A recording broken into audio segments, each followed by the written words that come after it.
Cumprimenta a igreja com a paz do Senhor Jesus, amém? Irmãos, abramos nossas Bíblias em Gálatas, capítulo número 6, verso 7. Gálatas é depois de Coríntios. 1 Coríntios, 2 Coríntios, depois você já vai encontrar ali Gálatas. Glória a Deus. Gálatas, capítulo número 6, o verso número 7. Diz assim a palavra do Senhor, Gálatas 6, verso 7.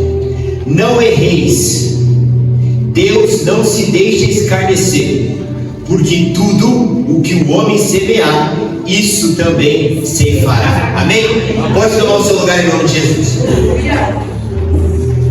O tema dessa mensagem, do que o Senhor quer falar conosco nessa noite é: o erro nunca está em Deus. Hoje nós vamos nos aprofundar sobre a temática de que o erro nunca está em Deus. Porém, existe um senso comum no homem, e o senso comum no homem é que o homem ele sempre quer atribuir culpa a Deus. O homem ele sempre se coloca como coitado, o homem sempre se coloca como necessitado. O homem sempre se coloca como aquele aflito, como aquele afligido, e o homem ele nunca assume sua autorresponsabilidade. O homem, na maioria das vezes, quando as coisas vão bem, foi o braço dele, e quando as coisas vão mal, é culpa de Deus. O homem, quando ele consegue, é porque ele estudou, é porque ele se preparou, é porque ele se esforçou, mas quando ele não consegue, eu acho que tem alguma coisa acontecendo. Eu acho que os céus estão fechados, eu acho que as coisas não estão cooperando ao meu favor. Deus, porque eu? O senso comum é assim. O homem sempre quer pegar a culpa e atribuir culpa para Deus. Mas hoje nós vamos entender e aprender pela palavra que o erro nunca está em Deus.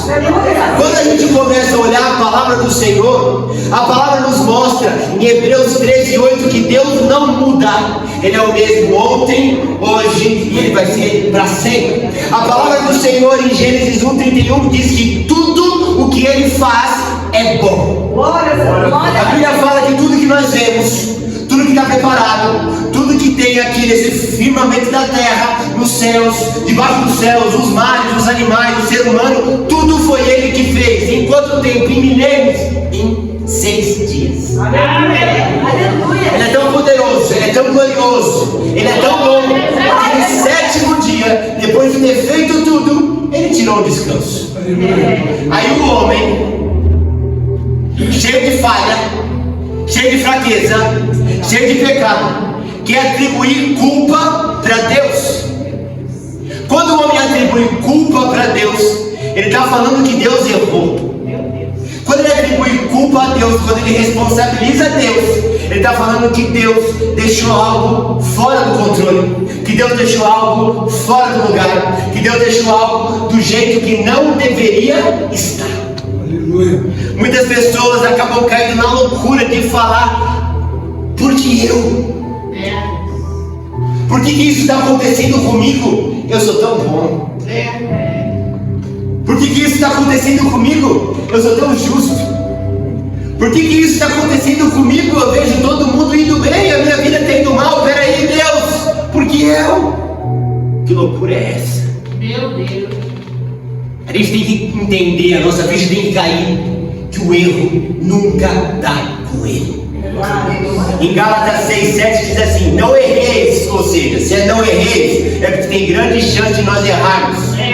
Não erreis. E a Bíblia fala: porque Deus, ele não se deixa escarnecer, porque tudo o que o homem semear, isso também ceifará. Se eu estou ceifando luta, adversidade e prova, foi porque eu plantei essa semente. Glória a Deus. O que eu colho é o que eu planto. Então todas as vezes que eu começar a fazer a minha colheita e algo não tiver de acordo com como eu planejei, que eu venha visitar as sementes que eu plantei. Tem muitos pais que estão semeando, que na verdade estão ceando um péssimo relacionamento com o filho. Mas qual semente que ele plantou quando a criança era pequena? Tem muitos maridos que estão, eu sempre me perco em semear e seguir, como que é? Ceifar, Tem muitos maridos que estão ceifando um péssimo relacionamento com a esposa.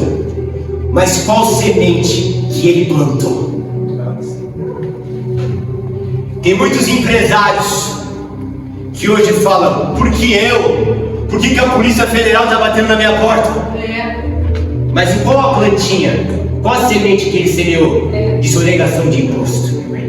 O que a gente tem que entender é que tudo o quanto nós colhemos tem relação direta com aquilo que nós plantamos.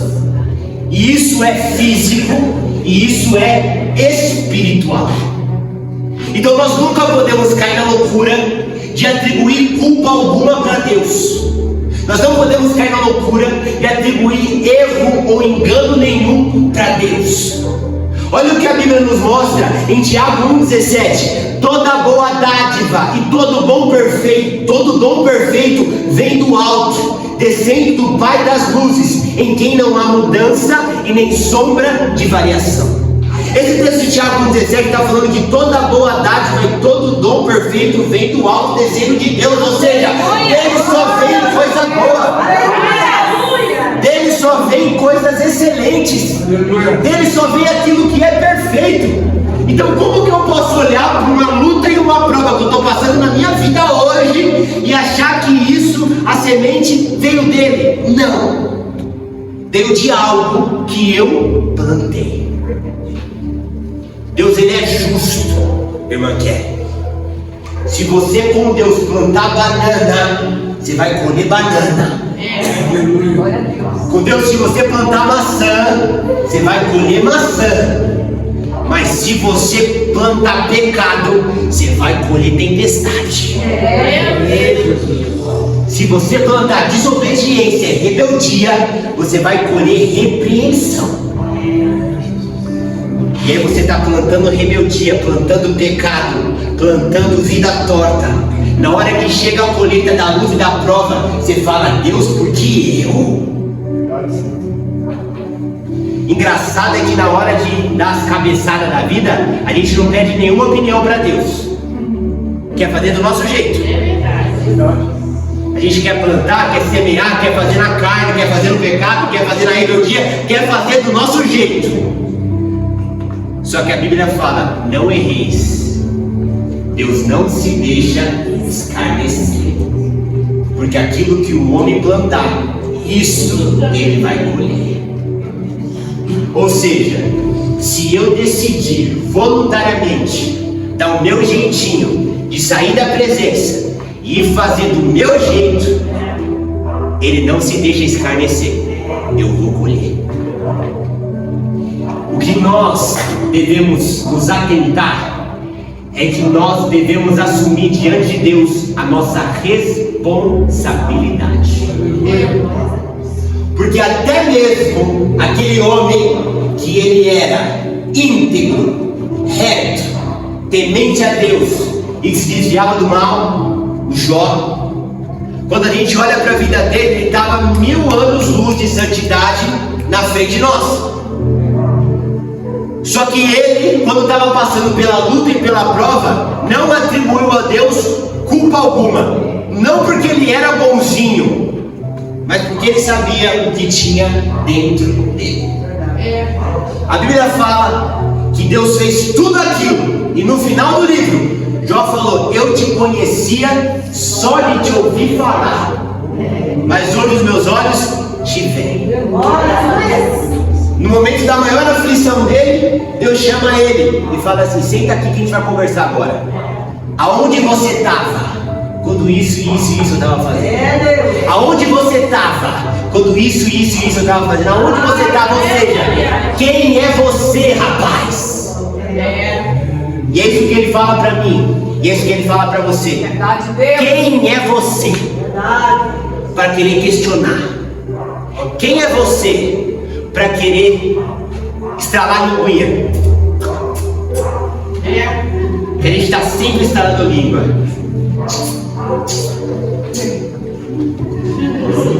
A gente estrala a língua porque a gente está colhendo o fruto que a gente mesmo plantou. E a gente avançando na palavra, eu gostaria de compartilhar com você alguns exemplos de homens que aparentemente seu sofrimento vinha de Deus, mas que no fundo a culpa era deles. E o primeiro exemplo é Adão e Eva. Adão e Eva, eles estavam literalmente no paraíso. Hoje a gente vê um lugar e a gente fala, nossa, esse lugar é um paraíso. Não, eles não estavam no local que a gente denomina paraíso. Eles estavam literalmente no paraíso, mas não estava bom. Tinha todas as árvores, pode comer de 99,9%, só que uma não. A gente nunca olha para o que está tendo, a gente sempre olha para o que está faltando. Aí nós sabemos a história. Eva decide desobedecer ao Senhor. A Bíblia não mostra ela gastando tempo conversando com Deus, mas a Bíblia mostra ela gastando tempo conversando com cobra. Você não vai ver ela conversando com o Senhor, que todo dia à tarde estava lá. Mas não. Aí a palavra nos mostra que eles pegam, desobedecem, e Deus fala, mulher, ia ser tão fácil dar a luz, ia ser facinho, ia dar a luz fazendo arroz, nasceu, alguém troca aqui novo? Não, o Senhor falou, agora, com dor de parto, você vai dar luz. E Adão ficava assim, irmã Rosângela, só dando nome para as coisas. E o pomar, irmão José, frutificando. Os cachos de uva desse tamanho. Aleluia! Não tinha uma gota de suor. Mas não estava bom. Aí quando a gente olha Deus chegando, irmão Rosângela, e falando assim, ó, do fruto do seu suor, você vai trabalhar. O seu ventre, que antes não tinha problema nenhum, vai ter dor. A gente olhando de fora, a gente vai atribuir culpa para quem? Para Deus. Nossa, tem que trabalhar, senão não nasce nada. Agora tudo que a gente fizer, a gente vai ter que correr atrás. Agora essa terra está cheia de espinho. Agora para ter filho vai sentir dor. A gente, olhando nos olhos da carne, a culpa dessa consequência é de quem? É de Deus. Porque Ele deu o decreto. Só que não. A culpa não é dele. A culpa é de Adão e a culpa é de Eva. A terra com espinho, o fruto do trabalho vindo do suor, a dor de parto, é o fruto que eles plantaram. Então o erro, a culpa não é de Deus. A consequência que eles estavam tendo foi por conta de uma atitude que eles tiveram. E avançando um pouquinho mais na palavra, nós vemos o rei Saul. O Senhor deu uma ordem ao rei Saul, que ele deveria matar todos e deveria acabar com tudo. A Bíblia fala que ele poupou. Quando a gente olha com os olhos da carne, poxa vida, ele poupou uma vida. Ele poupou uma vida. Ele deixou de assassinar. Poupou uma vida. Que lindo, Saul. E a palavra fala que quando ele é rebelde, quando ele desobedece a Deus, Deus toma o trono dele. Quando ele intentou em desobedecer ao Senhor, o Senhor já levantou Davi. Quando ele pensou em não cumprir aquilo que o Senhor tinha dado de ordem para ele, o Senhor já tomou o reinado das suas mãos. E aí quando a gente olha com os olhos da carne, poxa vida, não fez nada demais. Matou 99%, só deixou 1% ali de fora. filhos. Tadinho. E tudo que ele fez? E tudo que ele já contribuiu com Israel? Tudo isso vai ser tomado dele por conta de um leve deslize? Que Deus é esse? Só que ele ter perdido o reinado dele, ele ter perdido o trono dele, foi o fruto que ele estava colhendo da semente, da rebeldia e desobediência que ele plantou. Então não é Deus que é injusto, que tira o trono de um, coloca na mão de outro. Não. Se ele tivesse plantado o fruto da obediência, Davi não tinha subido e posto o pé naquele trono. É verdade. O trono dele ia ser passado, talvez pela velhice. Tô cansado, quero aposentar. Aí Deus fala, então eu tenho um menino lá, que eu vou botar no seu lugar. Tira um pouco de folga aí, rei. Mas não, foi tomado amargamente da mão dele. Por quê? Porque Deus errou? Por quê? Porque Deus é injusto? Não, porque ele plantou aqui. Um pouquinho mais pra frente na palavra, a gente chega numa história que só a gente sendo crente mesmo, pra gente acreditar e falar, meu Deus, como que isso é possível? Jonas. Gente, quem olha para a história de Jonas, um homem que é lançado no mar, vai parar no ventre de um peixe. A Bíblia fala que ele fica 3 dias ali dentro. O Jonas escriturando, ele fala assim, ó, do fundo do inferno clamei, e tu ouviste a minha voz. Aí Deus, o mesmo Deus que já tinha preparado a baleia do tamanho dele, o peixe do tamanho dele, a Bíblia fala, pastor, que Deus dá uma ordem para o peixe, para vomitar ele em terra seca. Aleluia. A Bíblia não fala que ele vomitou, ele teve que, ó. Não, o texto fala, deixou ele em terra seca. Meu Deus, Irmão Eduardo, quando a gente olha para Jonas, a gente fala assim, gente do céu, tadinho. Um homem que Deus falava com ele, dava ordem para ele, agora está no ventre de um peixe 3 dias. Imagina o cheiro daquele lugar. Imagina a dificuldade daquele lugar. Poxa vida, que Deus é esse? Que manda um peixe grande te engolir, depois te vomitar. Só que quando a gente olha pro bonzinho do Jonas, a gente vê que Deus mandou ele pra lá. Ele estava indo pra lá. Deus falou, vai pra direita. Ele falou, o quê? Ou nada. A gente ri dele. Só que é Deus falando, vai pra direita e eu indo pra esquerda. É Deus falando, é pra cá. E aí eu indo, pastor, pra lá. Aí o que acontece? Deus fala assim, ó, você vai pra lá. Ah, mas você vai pra lá. Pode ficar tranquilo que eu tenho um peixe preparado pra você. Tem até seu tamanho certinho. Vai caber, pastor.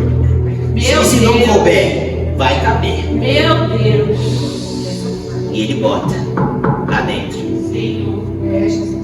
Porque se Jonas não ora em terra seca, Jonas ora dentro do ventre. Mas Jonas ora. Aleluia. Se Jonas não vai de barco, Jonas vai de baleia. Mas Jonas Aleluia. é isso que a gente tem que entender. A gente tem que entender que o erro nunca está nele, o erro sempre vai estar em nós. E se ele deu uma ordem, irmã Rosângela, a ordem vai se cumprir. Aleluia. Se ele falou é pra lá, aí você decide se você vai no amor ou se você vai na dor. Você decide, mas que você vai, você vai. Se o Deus, irmã Flávia, fala pro mar, ei mar, é só até aqui. A gente até vê o mar arrebentando e passando, mas quando passa é por permissão dele. Mas na grande maioria não passa. Por quê? Por ordem dele. Ele pega toda a atmosfera, pega o sol pesado do jeito que é e fala, não vai cair. Vai ficar aí sustentadinho. Segundo a minha ordem, o sol não baixa, o sol não sobe, o sol fica na posição ideal. Segundo a ordem e palavra dele. E entra eu, achando que ele lançou uma palavra para minha vida, mas eu não quero, eu não vou fazer, eu vou para a esquerda. Tá bom. Quem olha para nós de fora, dentro do ventre do peixe, pode até achar que nós somos tadinhos e que a gente está sofrendo por conta de um Deus que a gente mesmo serve. Mas as pessoas não conseguem ver a rebeldia que nós carregamos dentro do nosso mente. Meu Deus, aleluia! Glórias a Deus, glórias a Deus. Tanto que antes dele ser lançado no mar, começaram a falar, gente, o que está acontecendo que o mar está desse jeito? Aí ele falou assim, ó, deixa eu contar para vocês. Ou seja, aparentemente não era um problema de Jonas, era um problema de Deus. Externamente, Jonas estava bonitinho no barco como os outros. Quem via de fora, irmão José, o problema era o tempo. Quem estava vendo de fora, o problema era a onda. Quem estava vendo, é assim, gente.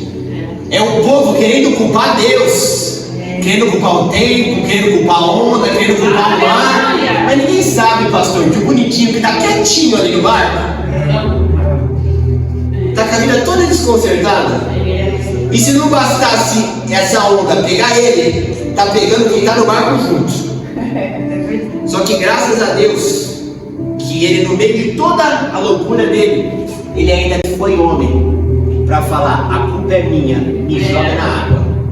Glórias a Deus. Só que no nosso dia a dia, muitas das vezes a gente não tem o peito que Jonas teve. E se Jonas não tivesse aquele peito, a baleia engolia ele, a baleia engolia o marinheiro, a baleia engolia todo mundo. Porque Deus não ia passar pano, Deus ia derrubar o barco. Só que ele teve uma atitude que a gente não tem.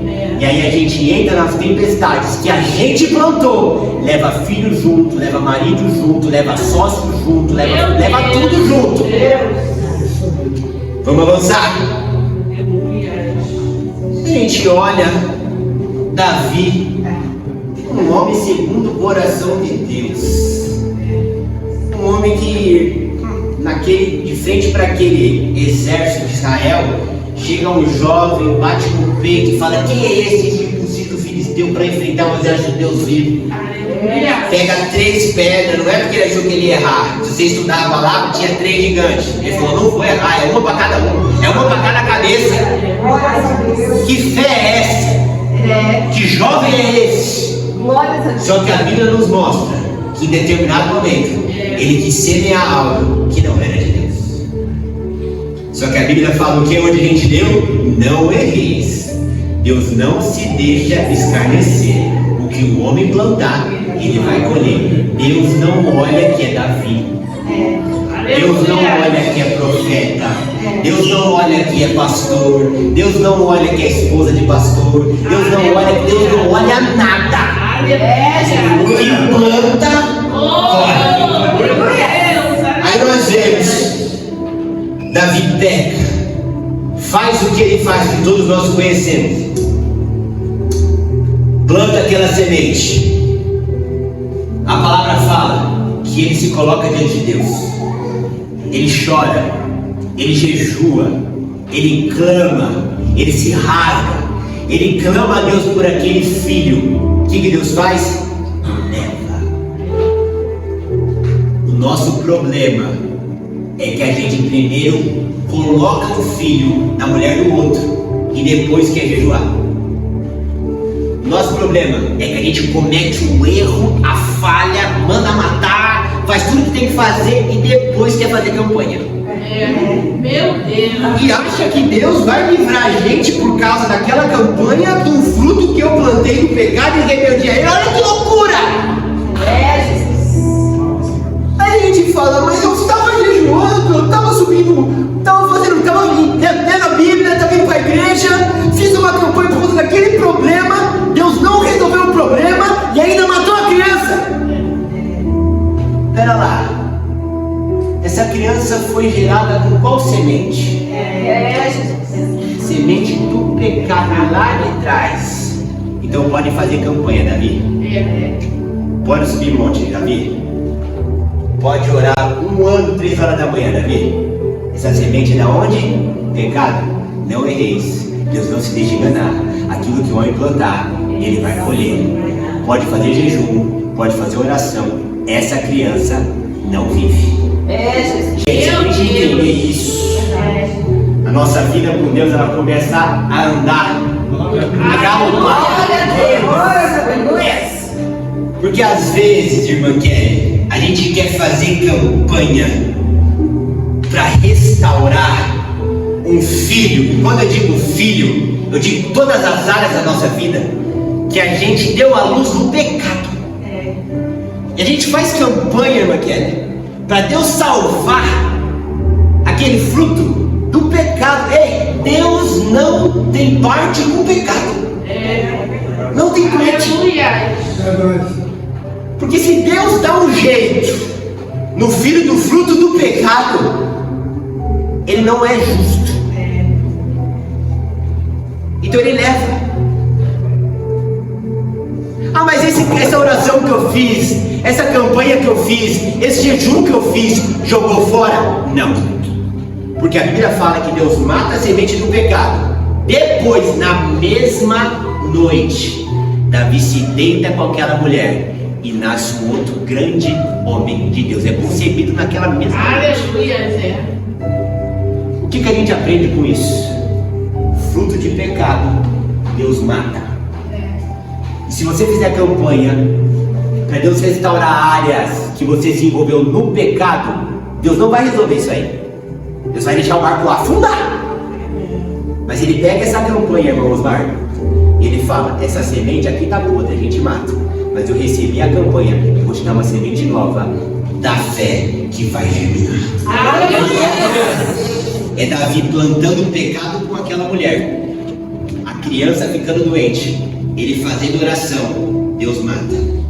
Quem olha de fora, tadinho, tão bonzinho, escolhido por Deus. Há quanto tempo esse rapaz está no trono aí servindo ao Senhor? Há quanto tempo? A gente não vê outro deslize dele. Esse foi o primeiro deslize, e na primeira já acontece isso? Que Deus é esse?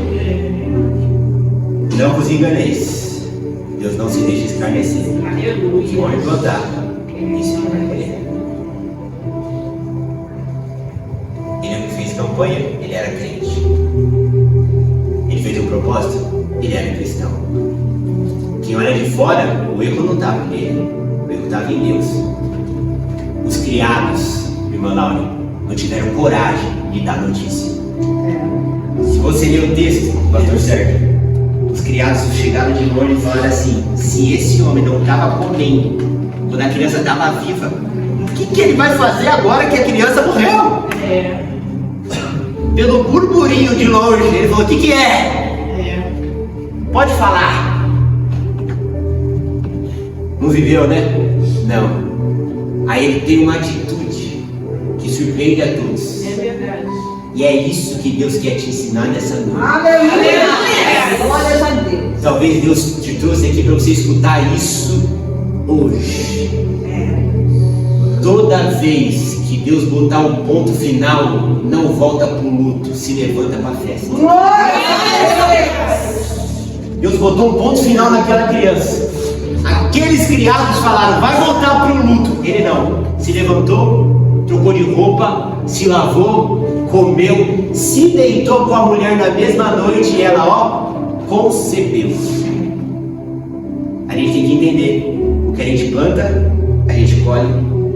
Temos que assumir as responsabilidades dos nossos próprios erros. Temos que entender que quando a gente erra, não adianta fazer campanha. Deus vai fazer a gente pagar por aquilo. E Deus recebe essa campanha que a gente faz para dar para a gente uma nova semente, e essa germina. Vou te dar um exemplo. Vou sair aqui da teoria e vou trazer um exemplo mais prático. Imagina que eu abri uma empresa toda errada. Eu abri uma empresa sonegando imposto, emitindo nota falsa, ele tinha empresa daquele jeito, sendo crente, sendo cristão. Aí quando eu vejo que estava entrando água no barco, irmão Eduardo, eu começo a fazer campanha. Senhor, salva, abre porta, janela e caminho.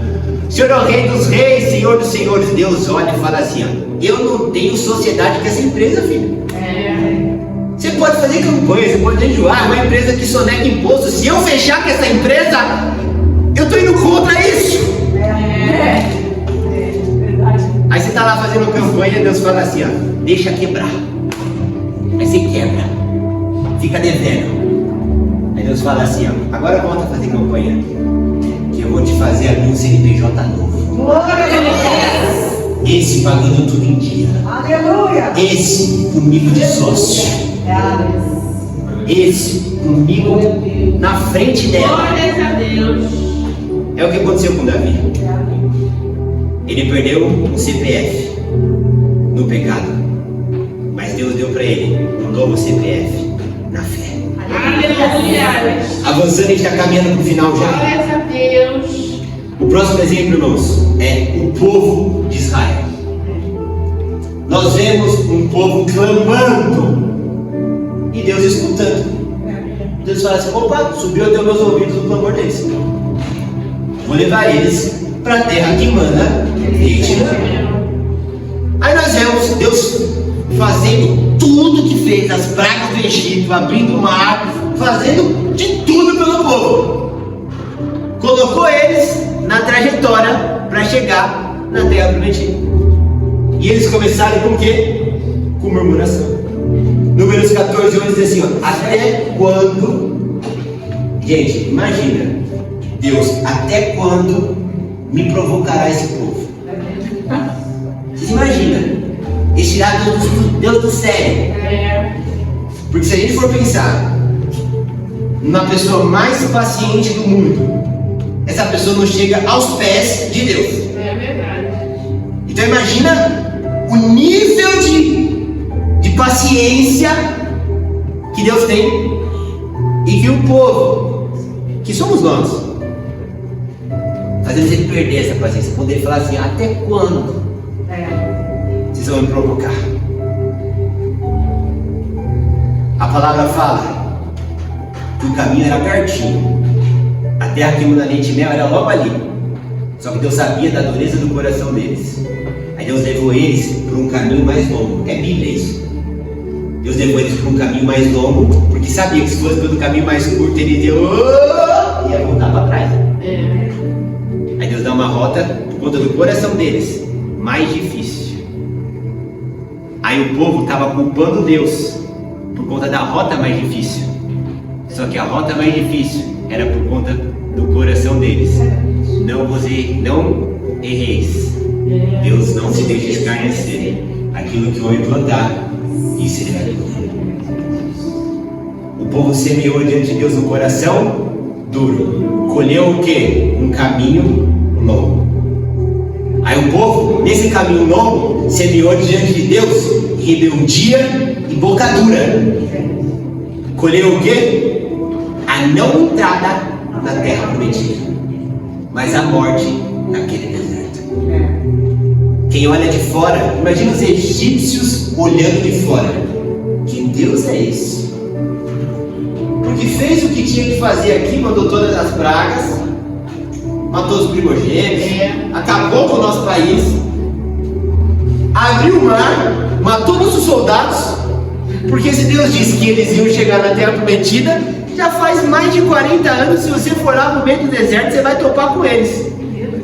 Que Deus é esse? Imagina os egípcios olhando de fora. Alguns egípcios poderiam falar assim, nossa, como esse povo é sofrido. Esse povo podia ter ficado aqui, trabalhando pra gente, tinha carne, mas tinha tudo. Quem vê de fora, ai que lindo o povo de Israel. Mas quem vê de dentro, que é o Senhor, tem o coração duro. Meu Deus, é verdade. Vê a dureza, vê a dura serviço. Oh Deus, é verdade. Toda a nossa dureza de coração, toda a nossa dura serviço é uma semente que é lançada na terra. Só que a gente acha que não. Aí depois a gente olha para nossa vida e a gente fala assim: que luta, que prova, que adversidade, que vento grande. Ah, rapaz, tá com 40 anos semeando pecado, 1 ano semeando na fé. Você acha que eu já fechei tudo que eu tinha que fechar de pecado na sua vida? Meu Deus. Tem porta que está aberta ainda, mas foi porta semeada lá atrás, tem porta que ainda vai fechar, filho. Só que a gente acha que a gente levantou a mão hoje, entregou ele para Jesus hoje. Todo que estava de lixo aqui atrás, Deus vai passar um pano. Não. Ele passa um pano na nossa ferida. Os lixos a gente põe para fora. A consequência fica.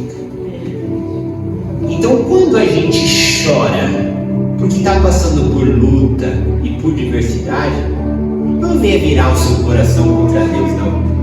Porque Ele não tem nada a ver com isso. O que Deus tem a ver com Davi se deitando com Betseba? Deus não tem nada a ver com isso. O que Deus tem a ver com Davi pegando um homem que era fiel a ele e botando no fronte para ser morto? Deus não tem nada a ver com isso. Nada a ver. O que Deus tem a ver com as bobagens que eu cometo? Nada. Só que hoje Ele me trouxe aqui para nos ensinar que mesmo Ele não tendo nada a ver com as bobagens que eu faço, toda bobagem que eu faço é algo que eu planto. E lembre-se, não erreis. Deus não se deixa escarnecer. O que o homem plantar, ele vai colher. E para eu fechar, às vezes a gente lê esse versículo e a gente acha que esse texto é somente para presente e futuro. Ou seja, o que eu plantar aqui no meu presente, eu vou colher no meu futuro. Só que esse texto também se aplica para o que eu fiz lá. O que eu plantei, quais árvores que eu plantei, quais sementes que eu lancei. Às vezes eu falo assim: poxa, mas hoje eu estou na igreja. Sim, hoje eu estou na igreja, mas eu estou colhendo na igreja algo que eu plantei quando eu estava fora. Então a injustiça, o erro não está em Deus, está em mim, que hoje estou colhendo algo que eu no meu passado plantei. Isso às vezes traz pra gente um: nossa, pai, eu achei que era só entrar na igreja que as coisas iam resolver. Ai, meu Deus. Se lembra de Davi. Deus faz pagar o que fez, mas Deus olha pro coração e fala assim: vou te punir aqui, rapaz, mas vou te honrar lá. Vou te apertar aqui, moça, mas vou aliviar para você ali. Vou até fechar essa porta aqui, mas vou te abrir uma ali. Olha aqui para mim. Ninguém nunca soube o nome daquele ventre que foi fechado, mas todo mundo conhece, e tem até livro na Bíblia do ventre que foi aberto. Se você acha que o teu passado hoje está pesado, você não sabe o futuro glorioso que tem preparado para você, desde que você comece a plantar a semente correta. Aleluia! Não erreis, Deus não se deixa enganar. Que o homem plantar, isso ele vai colher. Amém? Eu agradeço a minha oportunidade de